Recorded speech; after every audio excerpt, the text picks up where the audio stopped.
சட்டம் மாறி வந்து மண்ணை முட்டும் காலில் சூழ்ந்து கைகள் தட்டும் வாழியவே தென்னவராட்சி திசைகள் எட்டும் நம்மவராற்றல் விண்ணை முட்டும் எட்டு திக்கும் முரசு கொட்டும் வாழியவே.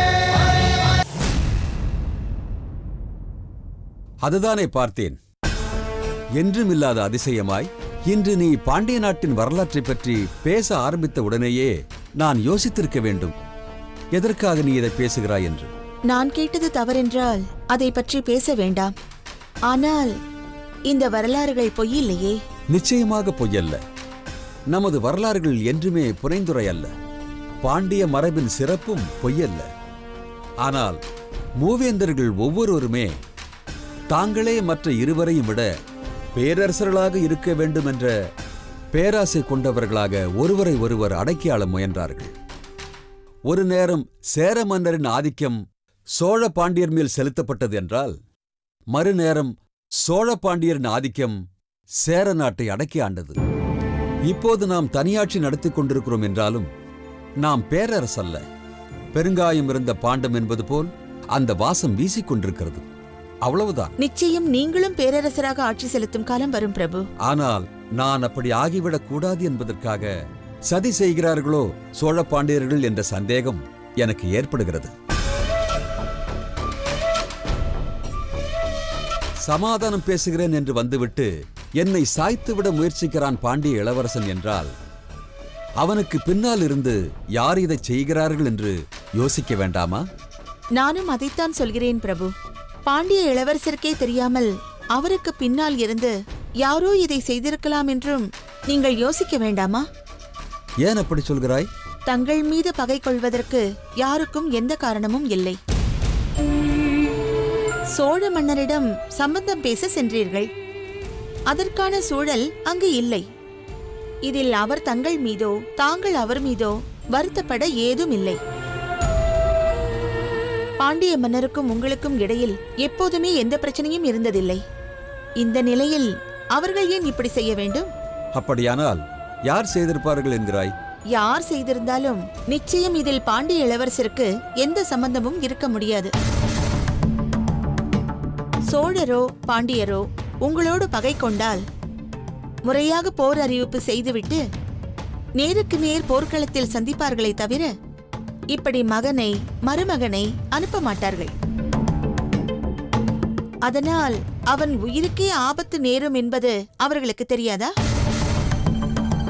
மேலும் இவ்வளவு வெளிப்படையாக எல்லோரும் காணும்படி தங்களை கொலை செய்ய முயற்சி செய்வார்களா? யாரென்றே தெரியாத ஒருவனை அனுப்பி மர்மமாக மறைமுகமாகத்தானே அதை செய்வார்கள்.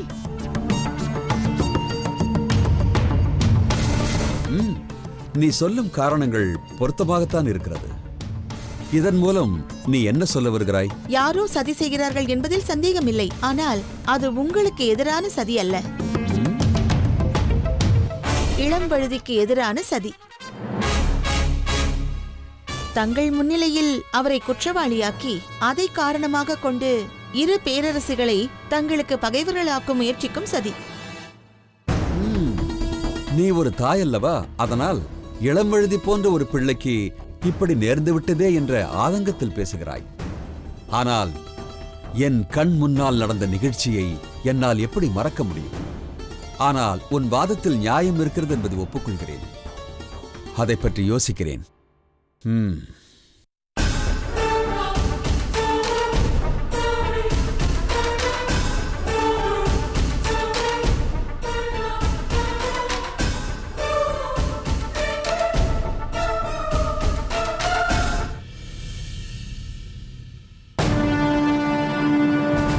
புலவர் பெருமானே, சோழ நாட்டிற்கு திரும்பிச் செல்ல தாங்கள் முடிவெடுத்தது எனக்கு சற்று சங்கடமாகத்தான் இருக்கிறது. எங்கள் பாண்டிய நாட்டிற்கு விருந்தினராக வந்த தாங்கள் இங்கேயே நிரந்தரமாக தங்க இயலாது என்பது உண்மைதான். விருந்தினராக வந்த தாங்கள் ஒரு நாள் விடைபெற்று செல்ல வேண்டியவர்தான் என்பதையும் நான் மறுக்கவில்லை. ஆனால் எனது சங்கடம் எதன் பொருட்டு தெரியுமா? சொல்லுங்கள் மன்னவா. விருந்தினராக வந்த தங்களை நான் சரிவர உபசரிக்காமல் பாண்டிய நாட்டில் பல்வேறு முக்கிய இடங்களுக்கு அழைத்துச் சென்று காட்டாமல் இருந்து விட்டேனோ என்று சங்கடமாக இருக்கின்றது. தாங்கள் கூறுவது உண்மைதான் மன்னவா. சோழ நாட்டிலிருந்து புலவர் உருத்திரங்கண்ணனார் என்னுடன் நம் பாண்டிய நாட்டிற்கு விருந்தினராக வந்த பிறகு அடுத்தடுத்து ஏற்பட்ட அரசியல் நிகழ்வுகளால் நாம் அவரை சரிவர உபசரிக்கவில்லையோ என்ற எண்ணம் எனக்கும் இருந்தது. மன்னவா, தளபதியாரே, இருவரும் என்னை மன்னிக்க வேண்டும். தங்கள் இருவரின் கூற்றையும் என்னால் ஏற்றுக்கொள்ள இயலாது. பாண்டிய நாட்டு விருந்துபச்சாரத்தில் எனக்கு எந்தவித குறைபாடும் ஏற்படவில்லை. உண்மையை சொல்லப்போனால் இப்படி ஒரு விருந்துபச்சாரத்தை நான் இதுவரை கண்டதே இல்லை. ஆனால் எனக்கு ஒரு வருத்தம் மட்டும் இருக்கிறது மன்னவா. எது பற்றி தங்களுக்கு வருத்தம் புலவர் பெருமானே? நான் பாண்டிய நாட்டிற்கு விருந்தினராய் வந்திருக்கும் இந்த நேரத்தில் இளவரசர் இளம்வழுதிக்கு இப்படி ஒரு அசம்பாதம் நிகழ்ந்துவிட்டதே என்பதுதான் என்னுடைய வருத்தம் மன்னவா. அதனால்தான் இப்படி ஒரு சம்பவம் நிகழ்ந்ததற்கு பிராயச்சித்தம் என் மூலமாகவே நடைபெற வேண்டும் என்று நான் விரும்புகின்றேன் மன்னவா. புலவர் பெருமானே, தாங்கள் என்ன சொல்கிறீர்கள்? தங்கள் மூலம் எப்படி இதற்கு ஒரு பிராயச்சித்தம் கிடைக்கும் என்று தாங்கள் நம்புகிறீர்கள்? நம்பிக்கை இருக்கின்றது தளபதியாரே, எனக்கு அந்த நம்பிக்கை இருக்கின்றது. மன்னவா, புலவர் கபிலர் பற்றி தாங்கள் கேள்விப்பட்டிருக்கிறீர்களா? என்ன அப்படி கேட்டு விட்டீர்கள் புலவர் பெருமானே? தங்களைப் போல், புலவர் காரிக்கண்ணனாரைப் போல், புலவர் கபிலர் அவர்களும் தமிழ் கூறும் நல்லுலகம் அனைத்திலும் அறியப்பட்டவர்தானே. புலவர் கபிலர் பற்றி அறியாதவர்கள் எப்படி தமிழராக இருக்க முடியும்? உண்மைதான் மன்னவா. புலவர் கபிலர் அவர்கள் புகழ் பெற்றவர் என்பது அனைவருக்கும் தெரியும். ஆனால் புலவர் கபிலர் அவர்கள் சேர மன்னருக்கு மிகவும் நெருக்கமானவர் என்பது பலருக்கு தெரியாத விஷயம். ஒப்புக்கொள்கின்றேன் புலவரே, எனக்கே இந்த செய்தி புதிய செய்திதான். ஆம் மன்னவா, சோழ மன்னர் கரிகால் பெருவளத்தாருக்கு புலவர் காரிக்கரணார் எப்படி நெருக்கமானவரோ அதேபோல் புலவர் கபிலர் அவர்கள் சேர மாமன்னருக்கு மிகவும் நெருக்கமானவர். புலவர் கபிலரின் வார்த்தைக்கு சேர மாமன்னர் மிகவும் கட்டுப்பட்டு நடப்பவர். என்னுடைய நெருங்கிய நண்பரான புலவர் கபிலர் அவர்களை நேரில் சந்தித்து இளவரசர் இளம்வழுதியை சேரமாமன்னர் சிறைப்படுத்தியது எந்த வகையில் தவறானது என்பதை விளக்கிச் சொல்லி நடைபெற்றுக் கொண்டிருக்கும் பிரச்சனைகளுக்கு என் மூலம் தீர்வு கிடைக்க வேண்டும் என்று விரும்புகின்றேன் மன்னவா. இதற்கான அனுமதியை சோழ மாமன்னரிடம் நான் உடனே நேரில் சென்று பெற சோழ நாடு செல்ல வேண்டியிருக்கின்றது. அதற்காகத்தான் தங்கள் அனுமதியை வேண்டுகிறேன். தங்கள் நல்ல எண்ணம் எனக்கு புரிகின்றது புலவர் பெருமானே. ஆனால் இது எவ்வளவு தூரம் சாத்தியம் என்பது பற்றியும் நாம் சிந்தித்தாக வேண்டும். ஏற்கனவே நல்லெண்ண விஜயம் என்றுதான் இளம்வழுதி சேர நாட்டிற்கு சென்றான். இறுதியில் என்னவாயிற்று? சேர மன்னரால் இப்பொழுது அவன் சிறை வைக்கப்பட்டிருக்கின்றான். எனவே இப்போதைய சேர மன்னரின் மனநிலையில் நல்லெண்ண பேச்சுக்கள் எதுவும் அவரிடம் எடுபடும் என்று எனக்கு தோன்றவில்லை. நானும் அப்படித்தான் எண்ணுகிறேன் மன்னவா. சேர மன்னரிடம் சமாதான பேச்சுவார்த்தை என்பது பயனற்றது என்றுதான் எனக்கும் தோன்றுகிறது. சேர மன்னரிடம் இந்த நேரத்தில் வீரத்தோடும் விவேகத்தோடும் செயல்பட்டுத்தான் நம் காரியத்தை சாதித்துக் கொள்ள முடியும். மன்னவா, புலவர் உருத்திரங்கண்ணனாரோடு நானும் சோழ நாட்டிற்கு இப்போதே செல்கிறேன். சோழ மன்னர் கரிகால் பெருவளத்தாரை சந்தித்து சேர மன்னருக்கு எதிராக வியூகம் அமைப்பது பற்றி கலந்தாலோசிக்கின்றேன். தங்களை மறுத்து பேசுவதற்கு என்னை மன்னியுங்கள் தளபதியாரே. எடுத்தேன் கவிழ்த்தேன் என்று முடிவெடுக்க வேண்டிய நேரமல்ல இது. நின்று நிதானித்து செயல்பட வேண்டிய தருணம் இது. அவசரத்தில் காரியம் செய்துவிட்டு பிறகு அதை எண்ணி நாம் சங்கடப்படக்கூடாது. தளபதியாரே, இந்த நேரத்தில் தாங்கள் மன்னருக்கு துணையாக பாண்டிய நாட்டில் இருப்பதுதான் நல்லது. நான் இப்பொழுது முதலில் சோழ நாடு செல்கின்றேன். மன்னரை கலந்தாலோசித்து முடிவெடுக்கின்றேன். அதற்கு பின்னர் தேவையாயின் தங்களுக்கு தகவல் அனுப்புகின்றேன். அப்பொழுது தாங்கள் சோழ நாடு வந்தால் அதுதான் சிறப்பாக இருக்கும்.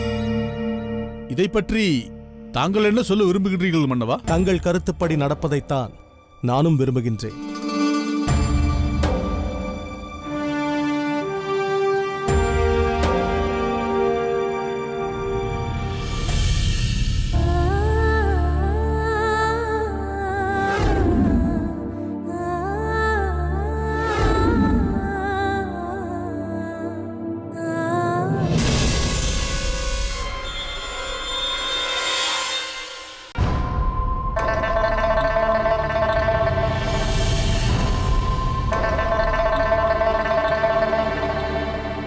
தாமரை, வேதவள்ளி, மரகதவள்ளி. தாமரை, தாமரை, இரு. எதற்காக கூச்சல் போடுகிறாய்? சற்று பொறுமையாக இரு. இப்பொழுது எதற்காக பணிப்பெண்களை அழைக்கின்றாய்? இங்கிருந்து உன்னை வெளியேற்றத்தான். நான் சொல்வதை சற்று பொறுமையாக கேள். நான் உன்னிடம் எதையும் கேட்க தயாராக இல்லை. உடனே இங்கிருந்து போய்விடு. உன்னை இங்கு வரக்கூடாது என்று சொல்லி இருக்கிறார்கள் அல்லவா? பிறகு எதற்காக இங்கு வந்தாய்? தாமரை, உனக்கு உதவுவதற்காகத்தான் நான் இங்கு வந்தேன். என்ன? எனக்கு உதவி செய்வதற்காக வந்திருக்கிறாயா? நீ என்ன சொல்கிறாய்? உண்மையாகத்தான் சொல்கிறேன் தாமரை. என் நண்பர்கள் உன்னை பற்றியும் உன் அழகை பற்றியும் என்னிடத்தில் சொன்னதும் உன்னை ஒருமுறையேனும் நேரில் பார்க்க வேண்டும் என்று நான் ஆசைப்பட்டேன். உன்னை நேரில் பார்த்ததும் சுண்டி இழுக்கும் உன் அழகில் மயங்கினேன். உன்மேல் காதல் கொண்டேன். உன்னை திருமணம் செய்து கொள்ளவும் ஆசைப்பட்டேன். ஆனால் என்னுடைய ஆசை நியாயமற்றது. நான் கொண்டிருந்தது அர்த்தமற்ற பேராசை என்பதெல்லாம் தாமதமாகத்தான் எனக்கு புரிய ஆரம்பித்தது. நான் உன்னை அடைய வேண்டும் என்று ஆசைப்பட்டது முடவன் கொம்புத்தேனுக்கு ஆசைப்பட்டது போல் சாத்தியமில்லாதது என்று எனக்கு புரிய ஆரம்பித்தது. வானத்து நிலவு போல் ஒளி வீசிக் கொண்டிருக்கின்ற நீ எங்கே? கானகத்தில் வேலை வெட்டி இல்லாமல் சுற்றித் திரிகின்ற நான் எங்கே? இந்த இரண்டையும் யோசித்து பார்த்த பொழுதுதான் உனக்கும் எனக்கும் இடையே இருக்கின்ற வித்தியாசம், மலைக்கும் மடுவுக்கும் இருக்கின்ற மாபெரும் வித்தியாசம் என்ற தெளிவு எனக்கு உண்டானது. எப்பொழுது என்னுடைய தகுதி என்னவென்று எனக்கு தெரிய ஆரம்பித்ததோ அப்பொழுதே எனக்கு புரிந்து போய்விட்டது. உன் நிழலைத் தொடுவதற்கு கூட நான் அருகதை இல்லாதவன் என்ற உண்மை. சத்தியமாக சொல்கின்றேன் தாமரை, இப்பொழுது நான் இங்கு வந்தது தங்களை தொந்தரவு செய்ய வேண்டும் என்பதற்காக அல்ல. மனதார உன்னிடம் மன்னிப்பு கேட்கத்தான். உனக்கு நான் இழைத்த இன்னல்களுக்கு பிராயச்சித்தமாக உனக்கு உதவி செய்ய வந்திருக்கின்றேன். தாய் மங்கம்மாவின் ஆணைப்படி என் தாய் தந்தையர் உன்னை அடைத்து வைத்திருப்பது வேறு யார் வசமோ உன்னை ஒப்படைப்பதற்காகத்தான். என்ன சொல்கிறாய்? என்னை இங்கு அடைத்து வைத்திருப்பது வேறு யார் வசமோ என்னை ஒப்படைப்பதற்காகவா? ஆமாம், யார் வசம் ஒப்படைக்கப் போகின்றார்கள் என்று எனக்கு தெரியாது. ஆனால் அதுதான் உண்மை. நான் உன்னை நம்பலாமா? அல்லது நான் உன்னை காதலிப்பதாக பொய் சொல்லி இங்கிருந்து தப்பிக்க முயன்றது போல் நீ திருந்தியது போல் நடித்து என்னை திசை திருப்பி வேறு ஏதேனும் காரியத்தை சாதித்துக் கொள்ள நினைக்கிறாயா? இல்லை தாமரை, நிச்சயமாக இல்லை. என்னை நீ முழுமையாக நம்பலாம். அன்று நீ என்னை காதலிப்பதாக நடித்து என்னை ஏமாற்றியது கூட உன்மேல் எனக்கு கோபத்தை வரவழைக்கவில்லை. உன்மேல் எனக்கு அவ்வளவு அன்பு. நீதான் நம்ப மாட்டேன் என்கின்றாய். உன்மேல் எனக்கு நம்பிக்கை வர வேண்டுமென்றால் முதலில் ஒரு காரியம் செய். சொல். என்னை காப்பாற்றுவதற்காக வந்து இவர்களிடம் சிறைப்பட்டு பக்கத்து அறையில் அடைப்பட்டிருக்கிறாரே ஒருவர். அவர் யார், என்னவென்று அறிந்து கொண்டே இங்கு வந்து சொல். நிச்சயம் அவனை பற்றிய முழு விபரத்தையும் விசாரித்து தெரிந்து கொண்டு விரைவில் உன்னை வந்து சந்திக்கிறேன். அப்பொழுதுதான் உனக்கு என் மீது நம்பிக்கை வரும்.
இளவரசே, வாருங்கள் பிரதானியாரே, வாருங்கள்.